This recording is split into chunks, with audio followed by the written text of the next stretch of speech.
Gjatë një kontrolli të pasagjerëve për një fluturim nga Prishtina, zyrtarët kufitar hasan në një grua me djalin e saj 10 vjeçar në aeroportin e Memmingen të hënën më 12 maj. Meqense aktualisht nuk ka festa në Bavari, gruaja u mor në pyetje në lidhje me mungesën e djalit të saj në shkollë, shkruan policia në njoftimin për shtyp të publikuar të martën. Sipas policisë, gruaja nuk ishte në gjendje të ofronte një arsyetim zyrtar nga shkolla që do ta lironte fëmijën për fluturimin e vajtjes në Kosovë, i cili gjithashtu ishte zhvilluar jashtë pushimeve shkollore, ashtu sikurse edhe fluturimi i kthimit.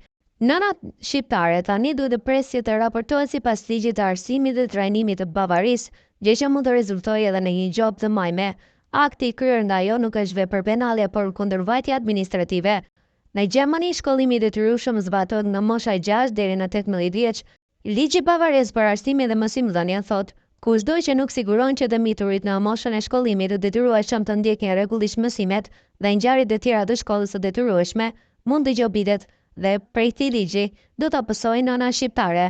Në parim janë të mundshme gjoba deri në 1000 euro.